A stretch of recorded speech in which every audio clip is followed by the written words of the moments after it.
And we are learning more tonight about the deadly plane crash that happened in San Francisco over the weekend. We now know the pilot of the Boeing 777 had only 43 hours logged in that type of plane, and this was considered a training flight for him.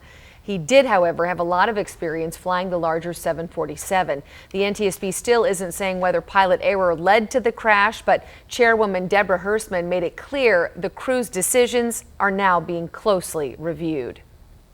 We're going to get a lot more details about their activities, about their work, about their training, about who was the pilot flying, who was the pilot in command. Investigators are also looking into whether emergency vehicles may have run over one of the two Chinese girls who died.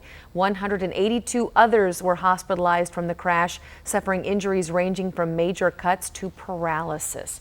The number of casualties could have been much higher if it weren't for the quick action of first responders. CBS 2's Jason Hackett is live at the Eastern Iowa Airport tonight with a look at how first responders there prepare for this type of situation. Jason? Scott, Tiffany, when you fly out of Eastern Iowa Airport, it's usually on a smaller, more regional jet. So the chances of something the size of San Francisco happening here are unlikely and, quite frankly, haven't happened around here in recent memory. But responders here still want to make sure that they're ready.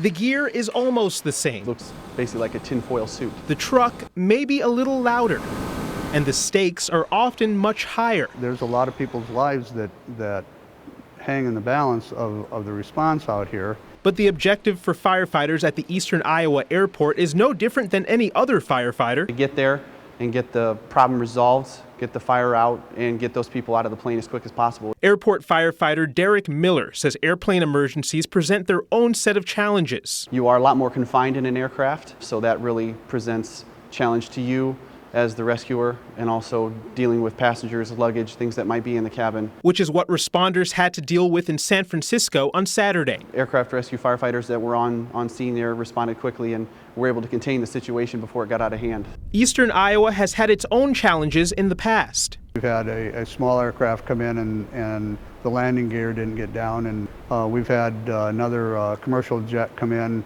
that it was getting smoke in the cabin. But with a crew of 12, high-capacity trucks, and backup from the Cedar Rapids Fire Department only minutes away, they're prepared to withstand the pressure, which isn't just coming from their hose. This is a line of work that pressure comes with it, every day. You're always thinking, what if, what if?